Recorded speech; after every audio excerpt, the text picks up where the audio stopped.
Today we're talking with Daniel Bianco from Paver Seal Tampa. For the last 10 years, Daniel has provided Paver and Travertine services to hundreds of clients. Let's find out how he built one of the most successful businesses in Tampa from scratch.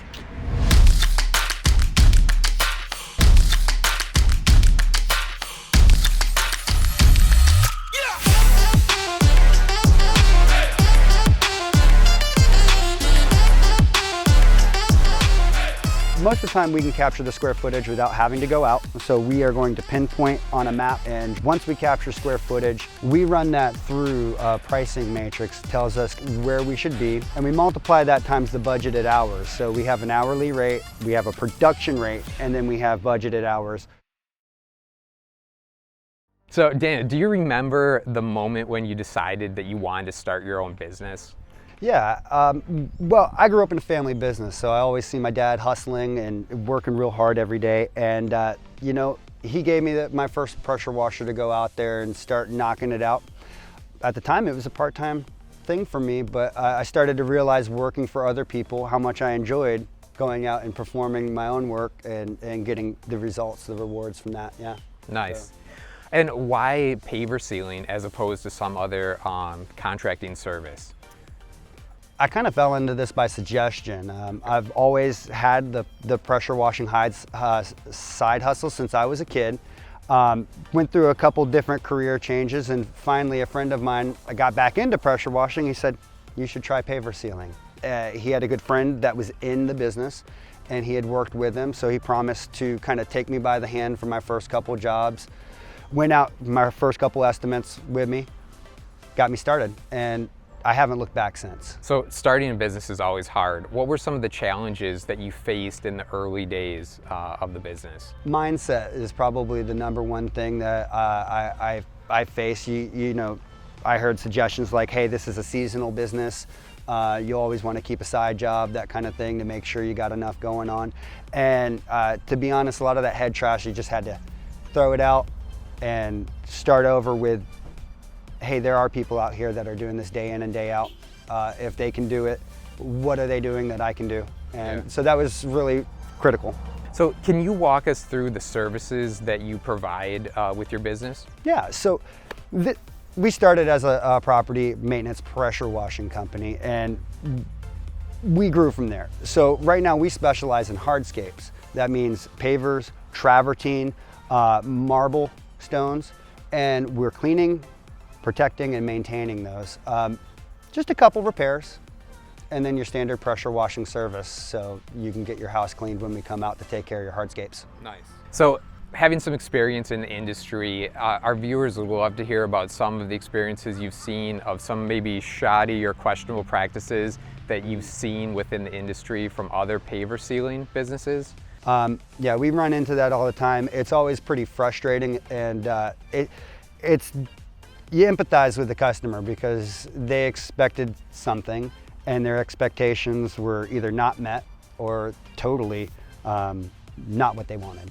Sure. So a lot of times that'll happen when some of the bigger companies have a one-size-fits-all approach, and that means the same sealer goes down on every type of stone, whether it's a travertine or marble. You're getting the same stuff that goes on the pavers. And a lot of times that's disastrous to the finish that the customer wanted on their natural stone. Those sealers will create an artificial layer, and it's not what they wanted on their natural stone. So that's a frustrating process because that's thousands of extra dollars they have to spend to then chemically remove it and use our pressure washers to get it clean. So it's clear you're successful and you do excellent work, but every business has a few unsatisfied clients. How do you deal with those clients? Yeah, it's one of those things you're bound to deal with once in a while. In our case, it usually comes from expectations not having been clarified up front, and they wanted X, well, it's a little bit like this. 99% of the times we're able to reroute in like within the next day or so and come back and make a little adjustment if there is a problem. Any major problems that we've ever had where it didn't really go well were learning curve items, and we definitely worked with them to make sure that they were happy in the end. You know, we don't want people going and bad mouthing online and saying that it was a terrible experience. So we try to work with people and usually come to a ecumenical parting of ways. Nice. Yeah. So if you think back to when you originally started this business, for someone that is new and thinking about starting a paver sealing business, what advice would you give to them? Talk to a lot of people that have done it before you. If you could get in and actually work for a larger company that has success and has systems in place and you can learn systems, Sure. that would be the best. If you can't do that, go talk to the sales reps at your manufacturer, at the pressure washing supply store. Ask a lot of questions. See if you can find a buddy that's familiar or another contractor in another, region that's willing to share some advice and tips with you. That would be the best thing to get started. Confidence in what you're doing is key. Nice. So we're standing in front of your truck, obviously. Yeah. For those new people that are getting started, could you just give a brief overview of any specialty equipment or tools that you need for starting out? Yeah, absolutely. You can start with a much simpler setup than what we have here. Far more modest to really get started. You don't have to go break the bank or go out into debt. Pressure washing, you need a commercial pressure washer. You need to have a surface cleaner, some basic tools that go along with pressure washing, and some specialty nozzles like the turbo nozzle for really pounding out weeds in the joints. Okay. Brooms, pump up sprayers. There's nothing complicated about what we do. The process does take a little learning, Sure. and it's nuanced, but there's nothing hard about the tools or the process. Well, one of the hardest parts of any business is obviously attracting new clients. What have you found that has worked for you to reach out and find new clients to keep a steady stream of new business? Absolutely. There's a learning curve to that. The first thing I would say is manage your online reputation. Make it a priority to get good reviews from your customers, post it online so other people see that and know that they got the green light when it comes to reaching out to your business. They can count on you. The main thing for us was having a great online presence with our website, lots of solid information, and beginning to learn pay-per-click advertising, whether that's Facebook marketing or Google ads. Very critical to at least getting the word out there so you can reach new people. Nice. So just one more question. Can you walk us through the typical process of pricing a job for a new customer? Sure. So when a customer comes in, the first step is really kind of zeroing in on their motivation. We want to find out what's important to them, whether that's the type of sealer that's going down on their stones or the sheen, or if they have blemishes or repairs, something that is causing them to make the decision to call somebody now. Once we get that, we actually capture, most of the time we can capture the square footage without having to go out. So we are going to pinpoint on a map and draw out their entire pool deck, driveway, whatever. Once we capture square footage, we run that through a pricing matrix, tells us kind of where we should be, and we multiply that times the budgeted hours. So we have an hourly rate, we have a production rate, and then we have budgeted hours.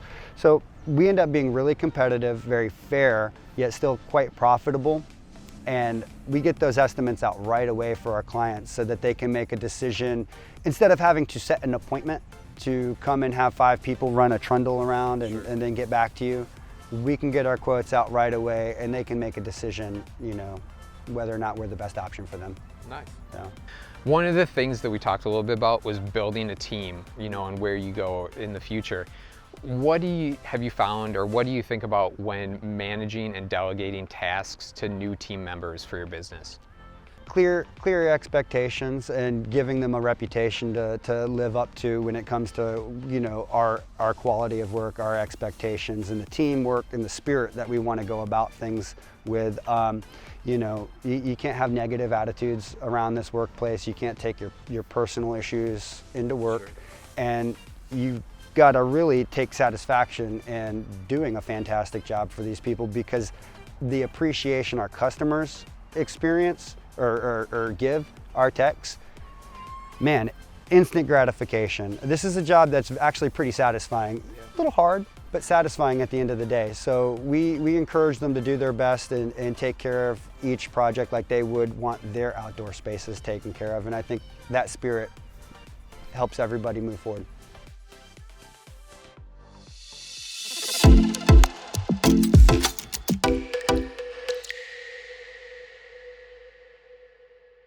So Daniel, you told us about your business a little bit. Can you tell us about the seals that you use when you're sealing pavers? Yeah, absolutely. So we have a couple different flavors that we offer for pavers and travertine. There's a little nuance here.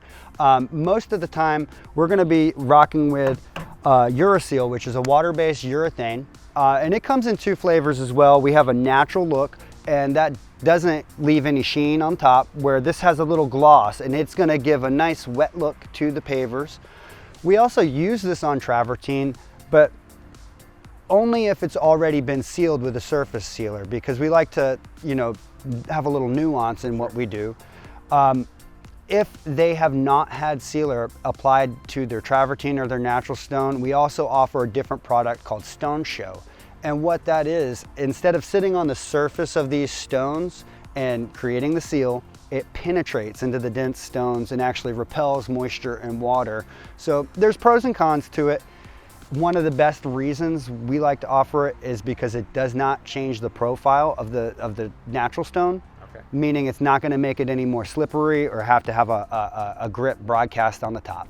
Sure.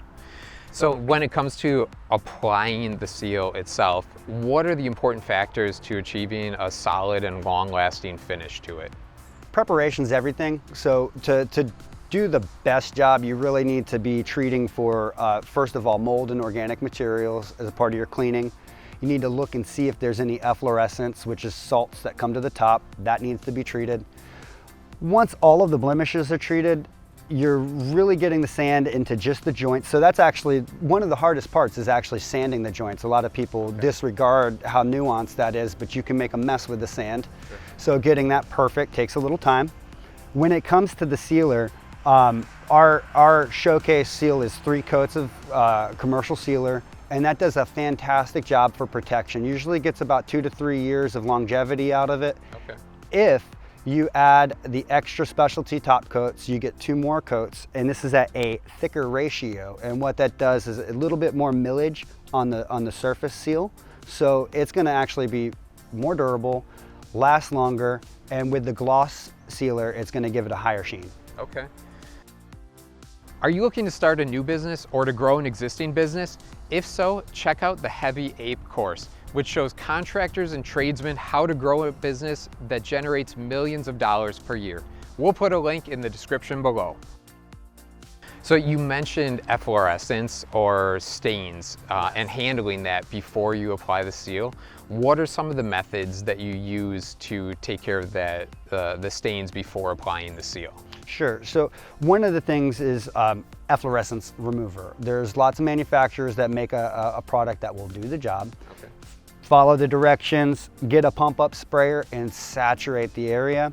We don't let it dry before we clean it. So you're gonna hit the stuff and you'll actually see the efflorescence flash on the surface of the brick. Okay. And that's when you know it's working.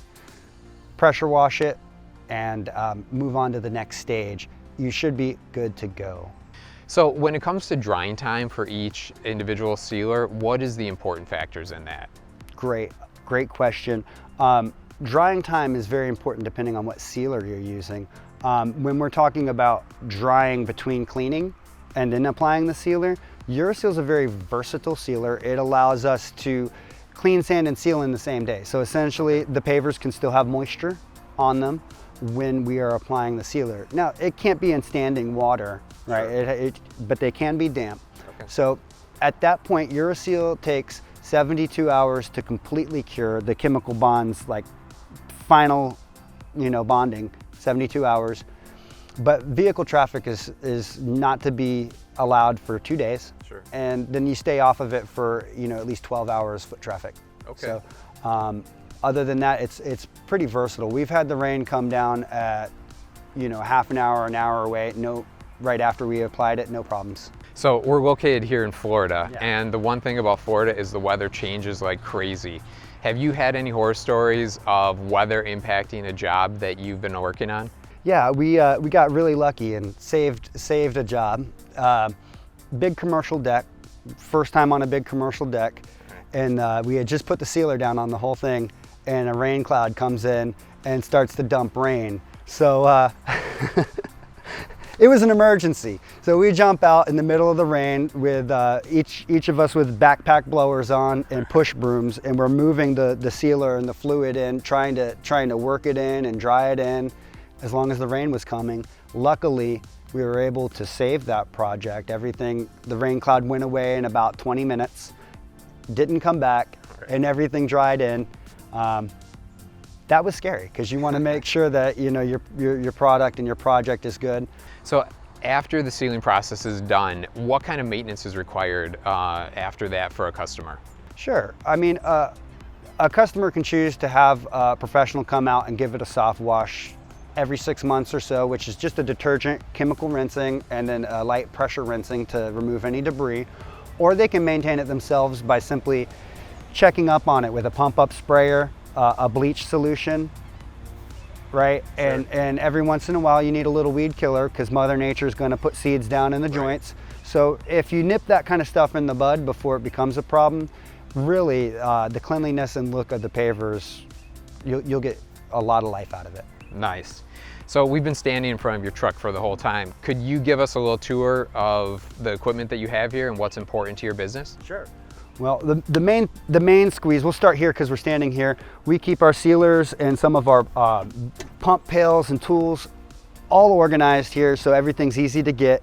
This system has enough horsepower in it to knock out a few jobs in a day or a really large project. We keep our batteries charged automatically over here for all of everything else we need. The idea is to make this accessible and easy so you can grab what you need when you need it and get the job done. Sure. This is my favorite part of everything here because we're set up to really have everything that you need when you need it. Nothing is jammed up. We don't have brooms slid in weird spots. Everything has a position, including our wands, so everything stays out of the way. Water supply tank. When you have a pressure washing rig, you got to have a big tank to keep these 8-gallon-a-minute machines, well hydrated. Sure. We could do roof cleaning, but we don't because I don't like being on roofs. But this is our soft wash system. So sometimes when we have really heavily soiled pavers where the mold has just embedded in, we'll go ahead and we'll coat it with straight up bleach. Okay. And that will remove and kill all of the debris, all of the spores, and make it easy for us to clean. Pretty much this setup is designed for about a 4-man crew to come out to a large estate, okay. Something where we have 10,000 square feet, and be able to pound it out within a day and a half instead of spending a week there. Sure. Like I've done before with smaller setups, less efficient. So everything's designed with efficiency in mind. Rack storage for our hand trucks, for our 8-gallon-a-minute surface cleaners. We've even got water on board so we can rinse out, nice. our buckets, our pumps, make our sealer mix. Right here is a really cool feature.